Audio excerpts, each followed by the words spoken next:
Chairman, thank you for inviting me to testify on this important issue. People sometimes resort to drastic things when they're strapped for cash.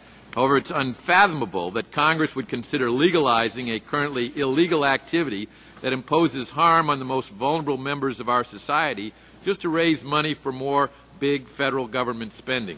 Virtually the entire law enforcement community opposes legislation to legalize Internet gambling.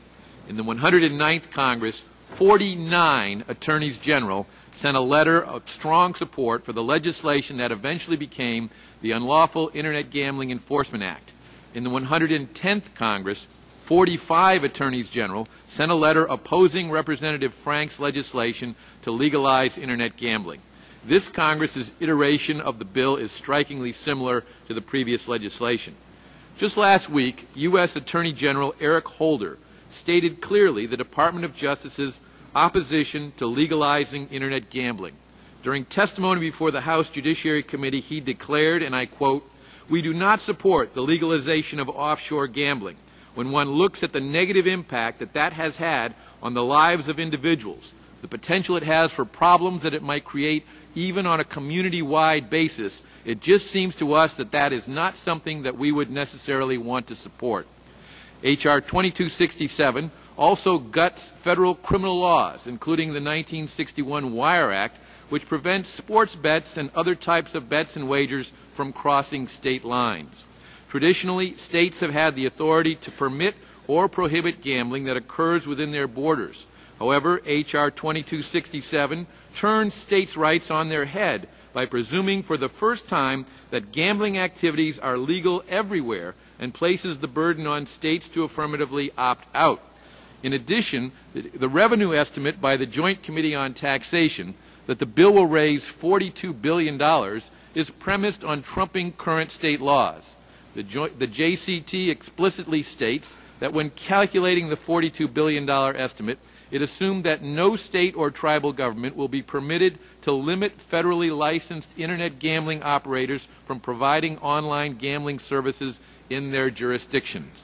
There are many other assumptions in the JCT estimates that also call into question the amount of revenue that will be generated, including the fact that many offshore gambling operations will continue to not comply, not be licensed, and continue to attempt to accept gambling services from U.S. citizens. In addition, the professional sports leagues have sent a strongly worded letter opposing H.R. 2267 because they feel the bill opens the door to illegal betting on sports. This includes the National Football League, Major League Baseball, the National Basketball Association, as well as the college organization, the National Collegiate Athletic Association.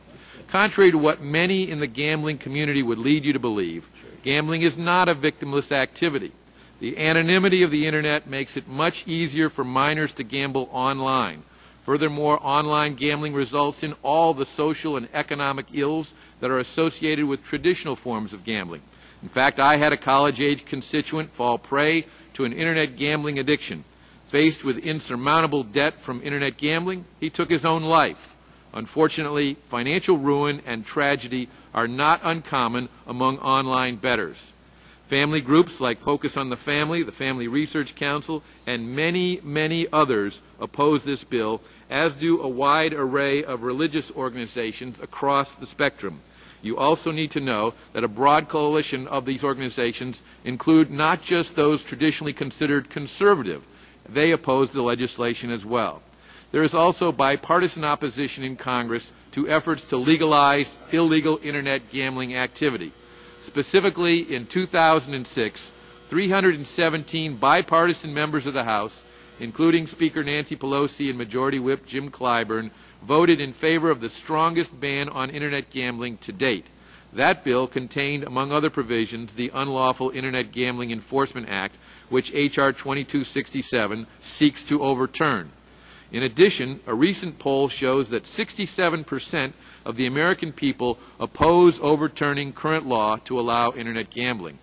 Furthermore, a recent study by the Annenberg Public Policy Center shows that weekly use of the Internet for gambling among college-age youth declined from 5.8% in 2006 to 1.5% in 2007, due in part to enforcement efforts taking place by federal and state law enforcement agencies.